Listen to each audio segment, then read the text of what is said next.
Hi hello ನಮಸ್ಕಾರ ವೀಕ್ಷಕರೇ. ಇಂದು ಕಿತ್ತೂರು ಕರ್ನಾಟಕ ಭಾಗದಲ್ಲಿ ಭಾರತ್ ಟೈಮ್ಸ್ ಮೀಡಿಯಾ ನೆಟ್ವರ್ಕಿಂಗ್ ತಂಡದಿಂದ ಭೇಟಿ ಮಾಡಲಾಗಿದೆ.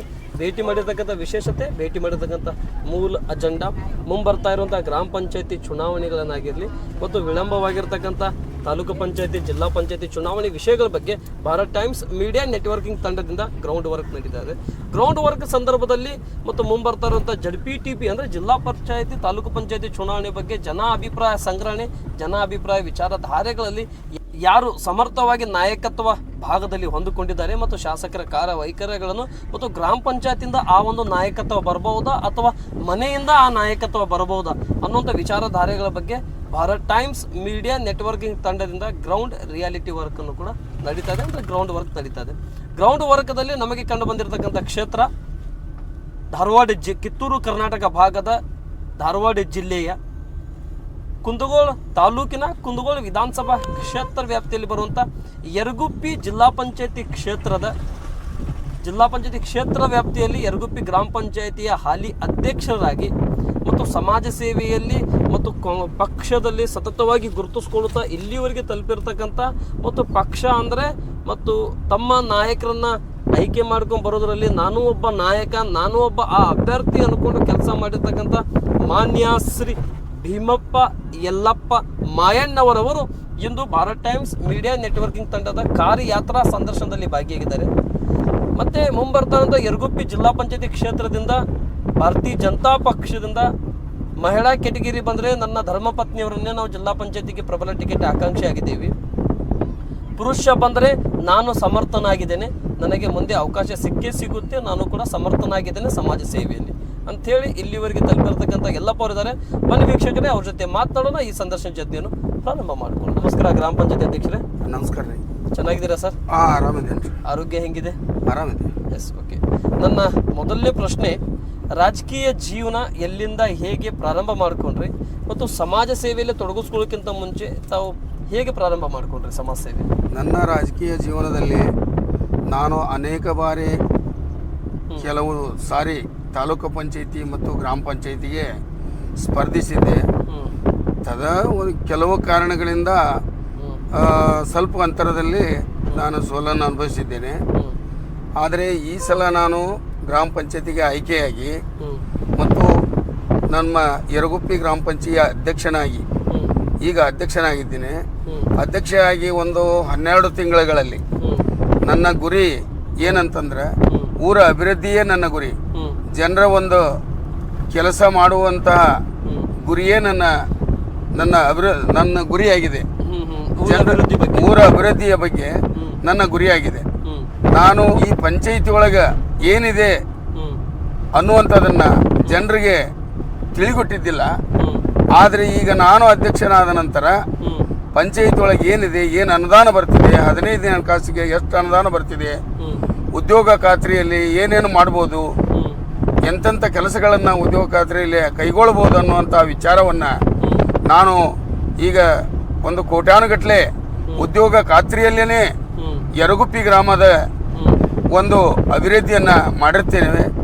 ಅಲ್ಲಿಂದ ಯರಗುಪ್ಪಿಗೆ 3 ಹಳ್ಳಿ, 1 ಮುಳ್ಳಹಳ್ಳಿ, 2 ಚಿಕ್ಕನರ್ತಿ, 3 ಯರಗುಪ್ಪಿ, 3 ಹಳ್ಳಿಯ ನಡುವೆ ಕೋಟ್ಯಾನುಗಟ್ಟಲೆ ಅನುದಾನವನ್ನು ತಂದು ನಮ್ಮ ರೆಗ್ಯುಲರ್ ಕ್ರಿಯಾಯೋಜನೆಯನ್ನು ಹೊರತುಪಡಿಸಿ ಹೆಚ್ಚುವರಿ ಕ್ರಿಯಾಯೋಜನೆ ಮಾಡಿಸ್ಕೊಂಡು ಬಂದು ಮತ್ತು ನಮ್ಮ ನಾಯಕರು MR ಪಾಟೀಲ್ ಅಂತೇಳಿ MLA ಅವ್ರನ್ನ ಒಂದು ಇದನ್ನು ತಗೊಂಡು ಸಲಹೆಯನ್ನು ತಗೊಂಡು ನಮ್ಮ ಊರಿಗೆ ಇಂತಿಂಥ ಕೆಲಸಗಳು ಸ್ಥಗಿತವಾಗ್ಯವ, ಇಂಥ ಕೆಲಸ ಅತಿ ಬೇಕಾಗ್ಯವ, ಅದಕ್ಕೆ ಆ ಕೆಲಸಕ್ಕೆ ನಾನು ಒಂದು ಹೆಚ್ಚುವರಿ ಕ್ರಿಯಾಯೋಜನೆ ಮಾಡೀನಿ.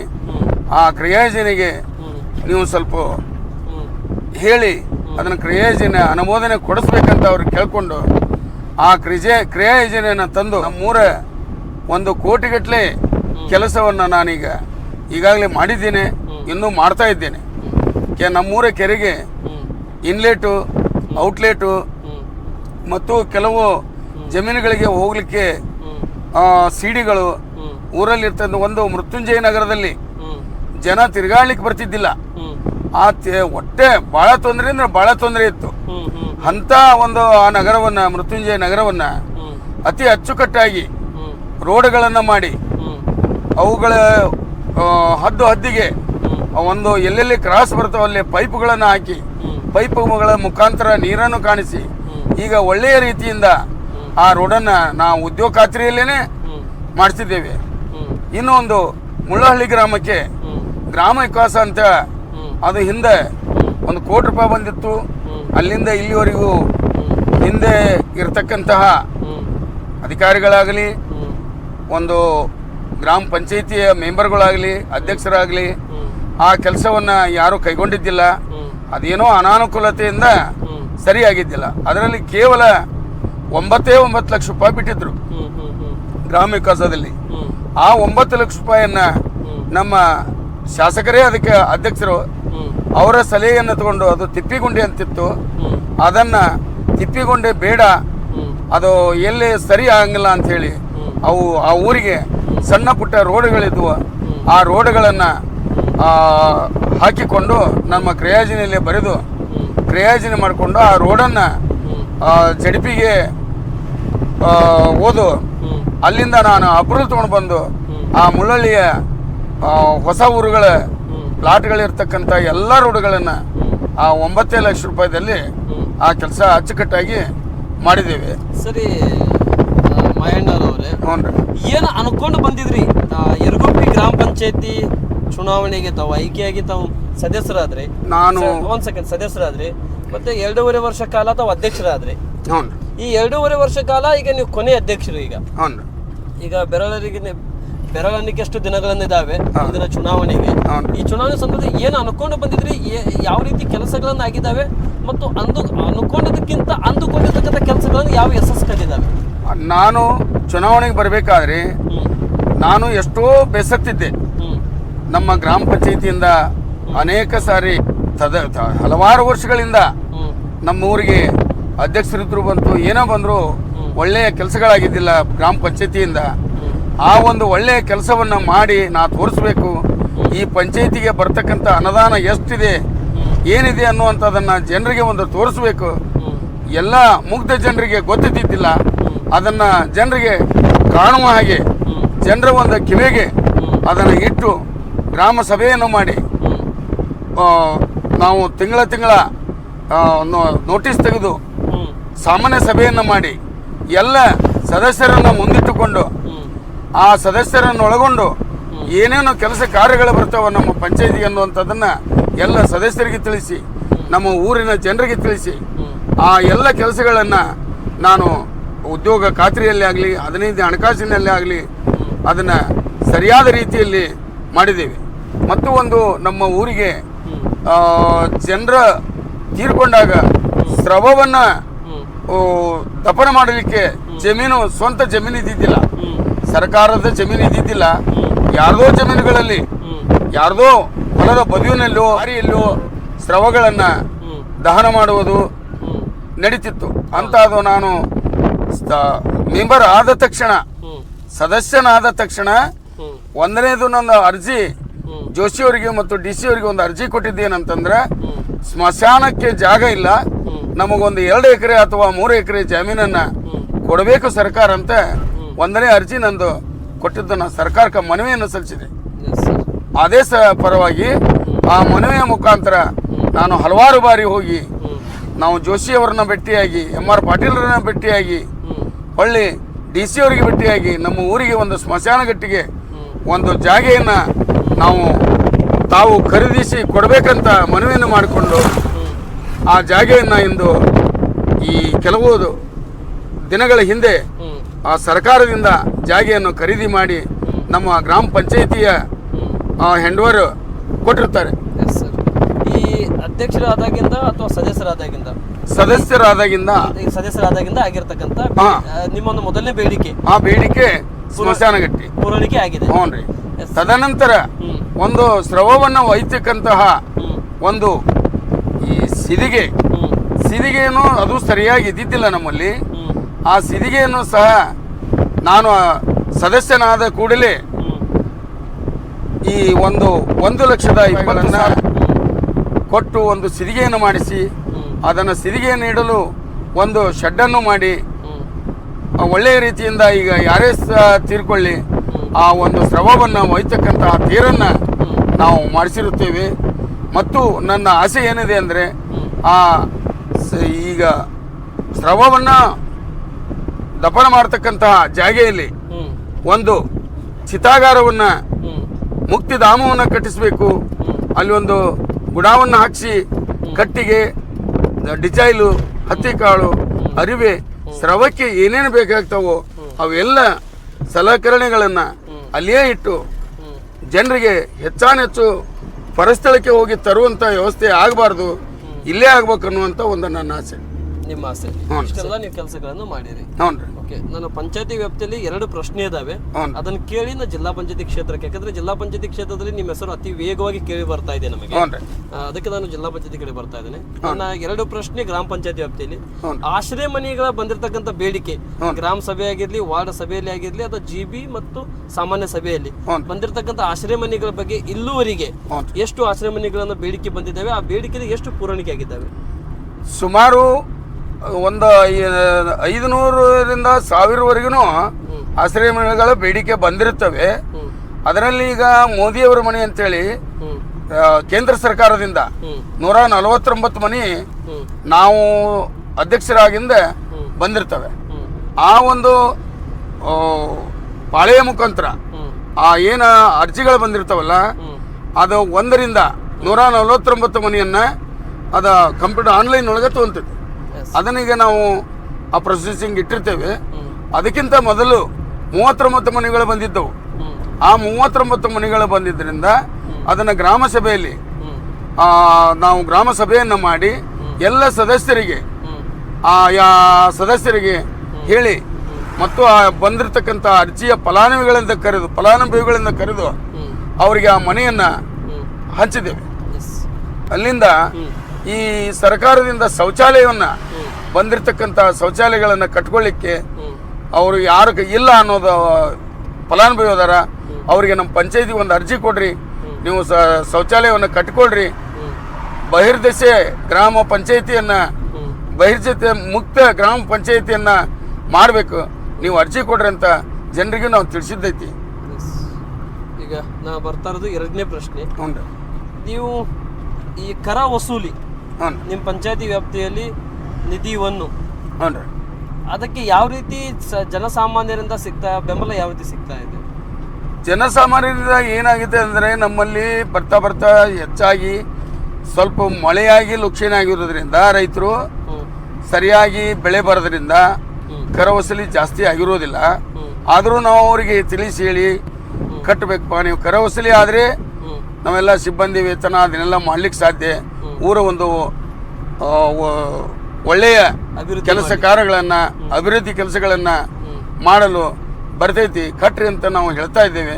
ಆದರೂ ಜನ ಕಟ್ತಾ ಇಲ್ಲ. ಆದರೂ ನಾವು ಜನರನ್ನ ಇವು ನಮ್ಮ ಸಿಬ್ಬಂದಿಗಳನ್ನು PDO ನಾವು ಸಹ ಒಮ್ಮೊಮ್ಮೆ ಜನರ ಬಾಗಿಲಿಗೆ ಹೋಗಿ ಕರ ವಸೂಲಿಗೆ ಹೋಗಿದ್ವಿ.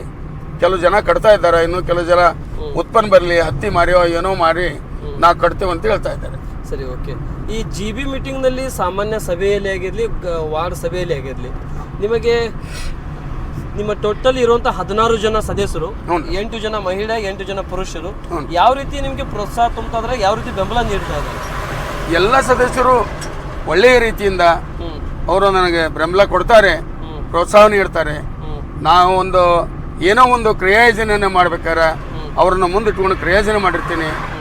ಆ ಕ್ರಿಯಾಯೋಜನೆಗೆ ಅವ್ರಿಗೆ ಏನೇನು ಕೆಲಸಗಳನ್ನು ಹೇಳ್ತಾರ ಆಯಾ ವಾರ್ಡಿನಲ್ಲಿ ಅವನ್ನೆಲ್ಲ ಕೈಗೊಂಡು ನಾನು ಕ್ರಿಯಾಯೋಜನೆಯನ್ನು ಮಾಡಿ ಎಲ್ಲ ಸದಸ್ಯರನ್ನ ಇಟ್ಕೊಂಡು ಮಾಡ್ತೀವಿ. ಒಳ್ಳೆಯ ರೀತಿಯ ಬೆಂಬಲ ಕೊಡ್ತಾರೆ. ಓಕೆ, ನನ್ನ ಪಂಚಾಯತಿ ವ್ಯಾಪ್ತಿಯಲ್ಲಿ ಮುಗಿದಿರ್ತಕ್ಕಂಥ ಪ್ರಶ್ನೆ, ಈಗ ನಾ ಬರ್ತಾ ಇದ್ದೇನೆ ಯರಗುಪ್ಪಿ ಜಿಲ್ಲಾ ಪಂಚಾಯತಿ ಕ್ಷೇತ್ರಕ್ಕೆ. ಕ್ಷೇತ್ರದಲ್ಲಿ ಜನಸಾಮಾನ್ಯರಿಂದ ಬರ್ತಾ ಇರುವಂಥ 2 ವಿಷಯಗಳನ್ನು ಬರ್ತಾ ಇದ್ದಾವೆ. ನಮ್ಮ ಭೀಮಪ್ಪ ಯಲ್ಲಪ್ಪ ಮಾಯಣ್ಣವರವ್ರನ್ನ ನಾವು ಗ್ರಾಮ ಪಂಚಾಯತಿ ಸಾಕು, ಈಗ ಜಿಲ್ಲಾ ಪಂಚಾಯತಿ ಕಳಿಸ್ಬೇಕಂತ ನಿರ್ಣಯ ಮಾಡ್ತಾ ಇದ್ದೀವಿ. ಇಂಥ ಅಭಿವೃದ್ಧಿ ಮಾಡುವಂಥ ಚಿಂತಕರು ಜಿಲ್ಲಾ ಪಂಚಾಯತಿಗೆ ಹೋಗಿ ಅತಿ ಹೆಚ್ಚು ಅಭಿವೃದ್ಧಿಯನ್ನು ಮಾಡಲಿ ಅಂತೇಳಿ ಜನ ಬಯಸ್ತಾ ಇದ್ದಾರೆ. ಇದರ ಬಗ್ಗೆ ನಿಮ್ಮ ಅಭಿಪ್ರಾಯ ಸರ್? ಸರ್, ನನಗೆ ಆಸೆ ಏನಿದೆ ಅಂದ್ರೆ, ನಾನು ಗ್ರಾಮ ಪಂಚಾಯತಿಯಲ್ಲಿ ಇಷ್ಟೆಲ್ಲ ಕೆಲಸ ಮಾಡಿದ್ದೀನಿ. ಜನರ ಒಂದು ಬೇಡಿಕೆ ಇದ್ದರೆ ಮಾತ್ರ ನಾನು ಜಿಲ್ಲಾ ಪಂಚಾಯತಿಗೆ ಇದನ್ನು ಕೊಡಲು ಆಶಿಸುತ್ತೇನೆ. ಜನರ ಬೇಡಿಕೆ ನನ್ನ ಮೇಲೆ ಇಲ್ಲ ಅಂದರೆ ನಾನು ಅದಕ್ಕೆ ಆಶಿಸೋದಿಲ್ಲ. ನನ್ನ ಜನ ಕರೆದು ಅವರಾಗಲೇ ನಿಲ್ರಿ, ನೀವು ಒಳ್ಳೆ ಕೆಲಸ ಮಾಡಿದಿರಿ ಅಂತ ಒಂದು ಒಳ್ಳೆಯ ಅಭಿಪ್ರಾಯ ನನ್ನ ಬಗ್ಗೆ ಜನರು ಇಟ್ಕೊಂಡಾರಂದ್ರೆ ಆ ಒಂದು ಆಸೆಯನ್ನ ನಾನು ಇಟ್ಕೊಂತೇನೆ.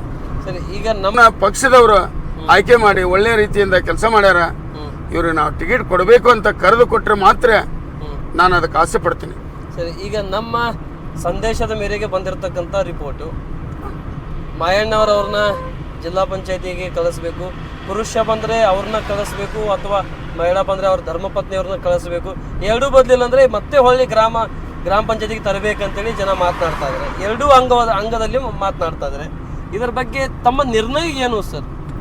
ನನ್ನ ನಿರ್ಣಯ, ಅವರು ಒಂದು ವೇಳೆ ಜನ ನನ್ನ ಆಯ್ಕೆ ಮಾಡಿ ಇವರೇ ಜಿಲ್ಲಾ ಪಂಚಾಯತಿಗೆ ನಿಲ್ಲಿ, ಇವ್ರನ್ನ ನಾವು ಆರಿಸಿ ತರ್ತೇವೆ, ಒಳ್ಳೆ ಕೆಲಸ ಮಾಡ್ತಾರ ಅನ್ನುವಂಥ ನನ್ನ ಮೇಲೆ ಭರವಸೆ ಇಟ್ಟು ಅವರು ಕರೆದಿದ್ದೇ ಆದರೆ ನಾನು ಅದಕ್ಕೆ ಜಿಲ್ಲಾ ಪಂಚಾಯತಿ ನಿಲ್ಲಲು ಅರ್ಹನಿದ್ದೇನೆ, ಸಿದ್ಧರಾಗಿದ್ದೇನೆ. S, okay.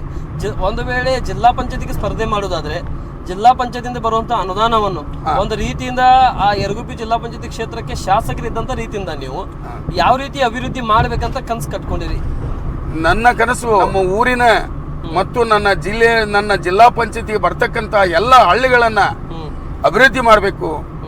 ಎಲ್ಲ ಶಾಲಾ ಕಾಲೇಜು, ರೋಡು, ಗಟಾರ ಅವನ್ನೆಲ್ಲಗಳನ್ನ ಮತ್ತು ಶೌಚಾಲಯ ಏನೇ ಎಲ್ಲ ಸರ್ಕಾರದಿಂದ ಬರ್ತಕ್ಕಂತಹ ಅನುದಾನವನ್ನ ಜನರಿಗೆ ತೋರಿಸ್ಬೇಕು. ಅದು ಯಾವ ರೀತಿ ಹಣ ಬರ್ತಿದೆ, ಅದನ್ನು ಹೇಗೆ ಖರ್ಚು ಮಾಡಬೇಕು, ಯಾವ ರೀತಿ ಕೆಲಸ ಮಾಡಬೇಕು ಅಂತ ಒಂದು ಒಳ್ಳೆಯ ರೀತಿಯಿಂದ ಈ ನನ್ನ ಜಿಲ್ಲಾ ಪಂಚಾಯತಿ ಬರ್ತಕ್ಕಂತಹ ಎಲ್ಲ ಹಳ್ಳಿಗಳನ್ನ ಅಗದಿ ಒಳ್ಳೆ ರೀತಿಯಿಂದ ಅಭಿವೃದ್ಧಿ ಮಾಡಬೇಕನ್ನೋ ಆಸೆ ನನಗಿದೆ. ನಿಮ್ಮ ವಿಚಾರಧಾರೆಗಳನ್ನು ಏನಂತ ಹೇಳಿದ್ರೆ, ನಾನು ಗ್ರಾಮ ಪಂಚಾಯತಿ ಅಧ್ಯಕ್ಷನಾಗಿ ಇಷ್ಟೆಲ್ಲ ಕೆಲಸ ಮಾಡಿದ್ದೀನಿ. ನನಗೆ ಜಿಲ್ಲಾ ಪಂಚಾಯತಿ ಆಗಿದ್ದೇ ಆದರೆ ನನ್ನ ಕರೆದು ಜನ ನಿಲ್ಲಿಸಿದ್ದೇ ಆದರೆ ಅಲ್ಲಿ ಬರ್ತಕ್ಕಂಥ ಆಯಾ ಹಳ್ಳಿಗಳಲ್ಲಿ ಏನೇನು ಅನುದಾನ ಬರ್ತೈತೆ ಅದೇ ಹಳ್ಳಿಗೆ ಮೀಸಲಿಟ್ಟು ಆ ಎಲ್ಲ ಹಳ್ಳಿಗಳನ್ನು ಅಗ್ದಿ ಒಳ್ಳೆಯ ರೀತಿಯಿಂದ ಅಭಿವೃದ್ಧಿ ಮಾಡಬೇಕನ್ನೋ ಆಸೆ ನನಗಿದೆ. Okay, thank you sir. ನನ್ನ ಕೊನೆಯದಾಗಿ ಇಷ್ಟೆಲ್ಲ ಉತ್ಸಾಹದಿಂದ, ಇಷ್ಟೆಲ್ಲ ಹುಮ್ಮಸ್ನಿಂದ, ಜಾತ್ಯತೀತವಾಗಿ ಪಕ್ಷಾತೀತವಾಗಿ ಅಭಿವೃದ್ಧಿಯೇ ನಿಮ್ಮ ಮೊದಲನೇ ಗುರಿ? ನನ್ನ ಗುರಿಯೇ, ನನ್ನ ಅಭಿವೃದ್ಧಿಯೇ ನನ್ನ ಗುರಿ, ಜನರ ಸೇವೆಯೇ ನನ್ನ ಗುರಿ. ಒಂದು ಊರಿಗೆ ಒಳ್ಳೆಯ ಕಾರ್ಯವನ್ನ ಮಾಡಬೇಕು, ಒಳ್ಳೆಯ ಅಭಿವೃದ್ಧಿಯನ್ನು ಮಾಡಬೇಕು. ಜನರಿಗೆ ತಿರುಗಾಡಲು ರೋಡು, ರೈತರಿಗೆ ಹೊಲಕ್ಕೆ ಹೋಗಲು ಒಳ್ಳೆಯ ಅವರಿಗೂ ರಸ್ತೆಗಳು, ಗಟಾರ, ಚರಂಡಿ ಏನೇ ಇರಲಿ ಅವನ್ನೆಲ್ಲವನ್ನು ಮಾಡಬೇಕು ಅನ್ನೋ ಆಸೆ ನಿಮ್ದು ಆಸೆ. Yes, okay. ನನ್ನ ಕೊನೆ ಪ್ರಶ್ನೆ ಜಿಲ್ಲಾ ಪಂಚಾಯತಿ ಕ್ಷೇತ್ರದ ಮೇಲೆ. ಜಿಲ್ಲಾ ಪಂಚಾಯತಿಯಲ್ಲಿ ಬರ್ತಾ ಇರೋಂಥ ಅನುದಾನವನ್ನು ಅನೇಕ ಮೀಸಲವಾಗಿ ಅನುದಾನ ಬರುತ್ತೆ. ಆ ಮೀಸಲವನ್ನು ನಿಮ್ಮ ಗ್ರಾಮ ವ್ಯಾಪ್ತಿಯಲ್ಲಿ, ನಿಮ್ಮ ಜಿಲ್ಲಾ ಪಂಚಾಯತಿ ಕ್ಷೇತ್ರ ವ್ಯಾಪ್ತಿಯಲ್ಲಿ ಯಾವ ರೀತಿ ಮೀಸಲವನ್ನು ಅನುದಾನವನ್ನು ಉಪಯೋಗಿಸ್ಕೊಂಡು ಡೆವಲಪ್ಮೆಂಟ್ ಮುಖಾಂತರದಿಂದ ಮತ್ತು ಇಲ್ಲಿ ಬರುವಂಥ ಅದರ ವ್ಯಾಪ್ತಿಯಲ್ಲಿ ಬರುವಂಥ ಡೆವಲಪ್ಮೆಂಟನ್ನು ತಗೊಂಡು ಹೋಗಿ ಯಾವ ರೀತಿ ಜನರ ಮುಂದುಗಡೆ ಬೇಡಿಕೆಗಳನ್ನು ಬಂದಿರತಕ್ಕಂಥ ವಿಷಯಗಳನ್ನು ಪ್ರಸ್ತಾವನೆ ಮಾಡಿ ಯಶಸ್ಸನ್ನು ಕಾಣಬೇಕಂತ ಅನ್ಕೊಂತೀವಿ. ನನ್ನ ಜಿಲ್ಲಾ ಪಂಚಾಯತಿಗೆ ಬರ್ತಕ್ಕಂಥ ಬರ್ತಾವಲ್ಲ, ಎಷ್ಟು ಗ್ರಾಮ ಪಂಚಾಯತಿಗಳು ಬರ್ತಾವೋ ಆ ಎಲ್ಲ ಗ್ರಾಮ ಪಂಚಾಯತಿಗಳ ಸದಸ್ಯರನ್ನ, ಅಧ್ಯಕ್ಷರನ್ನ ಕರೆದು ಆ ಎಲ್ಲ ಹಳ್ಳಿಗಳ ಊರ ಜನರನ್ನು ಕರೆದು ಒಂದು ಮೀಟಿಂಗ್ ಅನ್ನ ಮಾಡಿ, ಒಂದು ಸಭೆಯನ್ನ ಮಾಡಿ, ನಮ್ಮ ಜಿಲ್ಲೆಯ ನಮ್ಮ ಜಿಲ್ಲಾ ಪಂಚಾಯತಿಗೆ ಬರ್ತಕ್ಕಂಥ ಇಷ್ಟ ಅನುದಾನ ಬರ್ತಿದೆ, ಈ ಅನುದಾನವನ್ನ ನಿಮ್ಮ ಹಳ್ಳಿಗೆ ಆಯಾ ಹಳ್ಳಿಗೆ ಏನೇನು ಬಂದಿರ್ತದೆ ಅದನ್ನು ಅವರನ್ನ ನೆದರಿನಲ್ಲಿ ಇಟ್ಕೊಂಡು ಒಂದು ಮೀಟಿಂಗ್ ಅನ್ನ ಮಾಡಿ ಆಯಾ ಊರಿಗೆ ಏನು ಬರ್ತಿದೆ ಆ ಊರಿಗೆ ಮೀಸಲಿಟ್ಟು ಆ ಕೆಲಸವನ್ನ ಮಾಡ್ಬೇಕನ್ನೋದು ನನ್ನ ಆಸೆ. ನಮ್ಮ ಭಾರತ್ ಟೈಮ್ಸ್ ಮೀಡಿಯಾ ನೆಟ್ವರ್ಕಿಂಗ್ ತಂಡದ ಮುಖಾಂತರ ತಾವು ಜಿಲ್ಲಾ ಪಂಚಾಯತಿಯ ಪ್ರಬಲ ಟಿಕೆಟ್ ಸೇವಾ ಆಕಾಂಕ್ಷಿಯಾಗಿ ಮತ್ತು ನಾನು ಸಮರ್ಥನಾಗಿದ್ದೇನೆ ಮತದಾರರ ಆಸೆಯ ಮೇರೆಗೆ ಮತ್ತು ನಮ್ಮ ನಾಯಕರ ಧ್ವನಿಯ ಮೇರೆಗೆ ತಾವೇನು ವಿಶ್ವಾಸ ವ್ಯಕ್ತಪಡಿಸ್ತಾ ಇದ್ದೀರಿ. ಕೊನೆಯದಾಗಿ ನಿಮ್ಮ ನಾಯಕರುಗಳಿಗೆ ಮತ್ತು ಜಿಲ್ಲಾ ಪಂಚಾಯತಿ ಕ್ಷೇತ್ರದ ಎಲ್ಲ ಮತದಾರರಿಗೆ ಮತ್ತು ಮುಖಂಡರಿಗೆ ನಮ್ಮ ಮಾಧ್ಯಮ ಮುಖಾಂತರ ತಾವು ಪ್ರಬಲ ಆಕಾಂಕ್ಷಿಯಾಗಿ ಈ ಒಂದು ಗ್ರೌಂಡ್ ವರ್ಕ್ ಏನು ನಡೀತಾ ಇದೆ, ಸಮರ್ಥ ನಾಯಕತ್ವ ಮತ್ತು ಅಭಿವೃದ್ಧಿ ಹರಿಕಾರ ಕಾರ್ ಯಾತ್ರಾ ಸಂದರ್ಶನ, ಜಡ್ಪಿಯ ಪ್ರಬಲ ಟಿಕೆಟ್ ಸೇವಾ ಆಕಾಂಕ್ಷಿಗಳೇನು ಯಾತ್ರಾ ಸಂದರ್ಶನ ನಡೀತಾ ಇದೆ, ಇದರ ಮುಖಾಂತರ ಕೊನೆಯದಾಗಿ ನಿಮ್ಮ ನಾಯಕರುಗಳಿಗೆ ಮತ್ತು ನಿಮ್ಮ ಕ್ಷೇತ್ರ ಮತದಾರರಿಗೆ ಏನು ಹೇಳಿಕ್ಕೆ ಇಷ್ಟಪಡ್ತೀರಾ ಸರ್? ನಾನು ಅವರಿಗೆ ಹೇಳುವುದೇನಂತಂದರೆ, ಬೇಡ್ಕೊಳ್ಳೋದೇನಂತಂದರೆ, ನನಗೆ ಜನ ಒತ್ತಾಯ ಮಾಡಿ ಅವ್ರ ಹತ್ರ ಕರೆದು ಅವರಾಗಲೇ ಕರೆದು, ನೋಡಪ್ಪ ನೀವು ಒಳ್ಳೆ ಕೆಲಸ ಮಾಡಿದೀಯಾ, ಒಳ್ಳೆ ಅಭಿವೃದ್ಧಿ ಕೆಲಸ ಮಾಡಿದ್ಯಾ ಅಂತ ಅವರು ಒಪ್ಕೊಂಡ್ರೆ, ಅವರು ಒಪ್ಕೊಂಡಿದ್ದೇ ಆದರೆ, ಅವರು ಕರೆದು ಟಿಕೆಟನ್ನು ಕೊಟ್ಟಿದ್ದೇ ಆದರೆ ನನ್ನ ನಿಲ್ಲೋ ಆಸೆ ಇದೆ. ಅವರಿಗೆ ನಾನು ಕೇಳ್ಕೊಳ್ಳೋದೇನೆಂದರೆ, ನಾನು ಒಂದು ನನ್ನ ಜಿಲ್ಲೆಯ, ನನ್ನ ಜಿಲ್ಲಾ ಪಂಚಾಯತಿಗೆ ಬರ್ತಕ್ಕಂಥ ವ್ಯಾಪ್ತಿಗೆ ಬರ್ತಕ್ಕಂಥ ಹಳ್ಳಿಗಳಿಗೆ ನಾನು ಒಂದು ಒಳ್ಳೆಯ ಅಭಿವೃದ್ಧಿಯನ್ನು ಮಾಡಬೇಕಂತ ನನ್ನ ಕನಸಿದೆ. ಆ ಕನಸನ್ನು ನನಸಾಗಬೇಕು. ನಾನು ಒಳ್ಳೆಯ ರೀತಿಯಿಂದ ಕೆಲಸ ಮಾಡ್ತೀನಿ. ನಾನು ಗ್ರಾಮ ಪಂಚಾಯತಿ ಅಧ್ಯಕ್ಷನಾಗಿ ಇಷ್ಟೆಲ್ಲ ಕೆಲಸ ಮಾಡಿದ್ದೇನೆ. ನನಗೊಂದು ವೇಳೆ ನೀವು ಜಿಲ್ಲಾ ಪಂಚಾಯತಿ ಸದಸ್ಯನನ್ನಾಗಿ ಮಾಡಿದ್ದೇ ಆದರೆ ನನ್ನ ಪ್ರಾಣವನ್ನೇ ನಾನು ಮುಡುಪಾಗಿಟ್ಟು ಒಂದು ಜೀತದ ಆಳಾಗಿ ದುಡಿದು ಆ ಒಳ್ಳೆಯ ಕೆಲಸವನ್ನು ಮಾಡಬೇಕಂತ ನನ್ನ ಆಸೆ ಇದೆ. ತಾವು ಕರೆದು ಟಿಕೆಟ್ ಕೊಟ್ಟರೆ ನಿಲ್ಲಬೇಕನ್ನೋ ಆಸೆ ಇದೆ ಅಂತ ನಮ್ಮ ನಾಯಕರನ್ನು ಕೇಳ್ಕೊತೇನೆ. ಥ್ಯಾಂಕ್ ಯು ಸರ್, ತುಂಬ ಧನ್ಯವಾದಗಳು. ಭೀಮಪ್ಪ ಯಲ್ಲಪ್ಪ ಮಾಯಣ್ಣವರವರೇ, ಆಸೆ ನನ್ನದಲ್ಲ, ಮತದಾರರ ಅಭಿವೃದ್ಧಿಯ ವಿಚಾರಧಾರೆಗಳನ್ನು ಇಟ್ಟುಕೊಂಡು ನಾನು ಮುಂದಿನ ಚುನಾವಣೆಗೆ ಬಯಸ್ತಾ ಇದ್ದೇನೆ. ನನಗೆ ಅವಕಾಶ ಕೊಡೋದಕ್ಕಿಂತ ಅಭಿವೃದ್ಧಿಗೊಂದು ಅವಕಾಶ ಕೊಡಿ ಅಂತೇಳಿ ತಾವೇನು ವಿನಂತಿ ಮಾಡ್ಕೊತಾ ಇದ್ರಿ, ಆ ವಿನಂತಿಗೆ ಮತ್ತು ನೀವು ಹೈಕಮಾಂಡ್ ಆಗಿರಲಿ, ಆ ವಿನಂತಿಗೆ ಹೈಕಮಾಂಡ್ ಅವಕಾಶ ಮಾಡಿಕೊಟ್ರೆ ಮತ್ತು ಕ್ಷೇತ್ರ ಜನನೂ ಕೂಡ ಅದೇ ರೀತಿ ನಿಮಗೆ ಮತದಾರರಲ್ಲಿ ಒಂದು ಅವಕಾಶ ಮಾಡಿಕೊಟ್ರೆ ತಾವು ಆದಷ್ಟು ಬೇಗ ಜಿಲ್ಲಾ ಪಂಚಾಯತಿಗೆ ಹೋಗಿ ಇನ್ನಷ್ಟು ಅಭಿವೃದ್ಧಿಗೆ ಪಾತ್ರ ವಹಿಸ್ಲಿ ಅಂತ ಹೇಳ್ತಾ ಈ ಸಂದರ್ಶನ ಮುಗಿಸ್ತಾ ಇದ್ದಾರೆ. ನಮಸ್ತೆ, ಜೈ ಹಿಂದ್ ಸರ್, ಥ್ಯಾಂಕ್ ಯು.